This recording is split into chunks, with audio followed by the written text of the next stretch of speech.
Hello everyone, my name is Faraz. आप सभी का स्वागत है मेरे चैनल पर। आज आज का टॉपिक है गाइस, एक छोटा-सा ट्यूटोरियल है, हाउ टू सेव मनी। तो इसमें आपको मैं ये बतलाना चाहूँगा कि आप अपनी इनकम में से कुछ पैसा बचाएँ और उसे एक इन्वेस्टमेंट पर लगाएँ, जिससे आपकी कोई मेडिकल इमरजेंसी या फाइनेंशियल इमरजेंसी आती है, या आप अब जॉब चेंज करते हैं, तो उसको आपके लिए आपके पैसा होना चाहिए। Saving is a very important thing guys. जब तक आप पैसा सेव नहीं कर सकते हैं, आप लाइफ में ग्रो नहीं कर सकते और फाइनेंशियली स्टेबल नहीं हो। तो financial security is very important. और हम यूजुअली क्या करते हैं कि हम हमारा पैसा छोटे-मोटे एक्सपेंडिचर्स में बहुत खर्च करते हैं और सेविंग पर बहुत कम ध्यान देते हैं। तो व्हाट आई वांट टू से इज़, तो saving most important thing in life. अभी हम इसको एज़ अ प्रायोरिटी यूज़ करेंगे। फर्स्ट हमको सेव करना है, बाद में एक्सपेंडिचर करना है। सो अगर हम इन्हें यूजुअली क्या होता है, यहाँ पर मेडिकल एक्सपेंसेस एक भी इमरजेंसी आती है, तो हमारी पिछले 3-4 साल की पूरी सेविंग्स सो उसके लिए हमें क्या करना है, यूजुअली मैं ये बोलता हूँ कि एक मेडिकल टर्म प्लान पूरी फैमिली को कवर करा वो भी लेना चाहिए, जिससे आपका काफ़ी पैसा सेव हो सकता है। तो saving is very important and medical insurance for the entire family is very important. तो आप आफ्टर दैट अगर आप पैसा सेव कर रहे हैं, तो आप अपने बच्चों को एक अच्छी सी एजुकेशन दे सकते हैं, हॉलिडे पे जा सकते हैं, फाइनेंशियली स्टेबल होते हैं। अगर आप जॉब कर रहे हैं, आप इन्वेस्ट नहीं कर पाते, तो आप कुछ नहीं, आप as a part time investor बन सकते हैं और अपनी पैसिव इनकम जनरेट कर सकते हैं। तो हमारे पास फंडा ये है कि हम पहले पूरा जितना भी हमको इनकम आती है फर्स्ट को, तो हम पहले उसमें से पूरा एक्सपेंसेस कर देते हैं। पूरे खर्चा करने के बाद से जो 5%, 10%, 2% बचता है, वो सेविंग के लिए करते हैं, व्हिच इज़ एब्सोल्युटली रॉन्ग। हमें ये करना चाहिए, पहले सेविंग निकालनी चाहिए, देन उसके बाद एक्सपेंडिचर करना चाहिए। आपके एक्सपेंस। तो बजटिंग इज़ वेरी इंपॉर्टेंट। आप जब तक बजटिंग नहीं करते हैं, तो सेविंग नहीं होगी। सो सेव करने के लिए आपको पैसिव इनकम बढ़ाने के लिए अपनी अपनी वेल्थ जनरेशन के लिए ये करना होगा कि आपको अपना पैसा अच्छी जगह लगाना होगा। अच्छी जगह लगाएँगे तो वो आपको एक अच्छी 13 टू 14% रिटर्न एनुअली आपको देगा। सो गाइस, हम यूजुअली होता क्या है, income minus expenses is saving. ये एक जनरल सा फॉर्मूला है जिसको हम सारे फॉलो करते हैं। अभी इसको हम उल्टा करेंगे, इनकम माइनस सेविंग इज़, आप जो बचता है वो आपके एक्सपेंसेस होना चाहिए। तो saving is very important guys. आप सेविंग को आप सिस्टमैटिक इन्वेस्टमेंट प्लान या म्यूचुअल फंड्स में डाल सकते हैं, अगर आपके पास बिल्कुल ही टाइम नहीं है।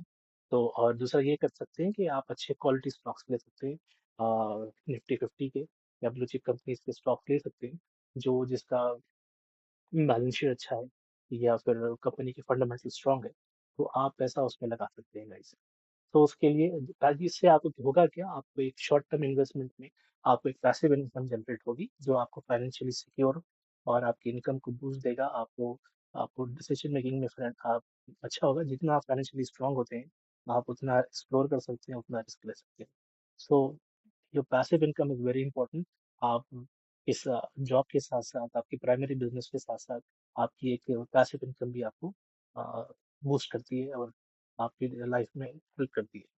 तो उसके बाद इसके लिए क्या होगा गाइस, हमको एक डीमैट अकाउंट खोलना चाहिए। डीमैट अकाउंट ये है कि सिंपल भाषा में, डीमैट एक आपकी सेविंग्स का, शेयर्स का एक सेविंग अकाउंट है।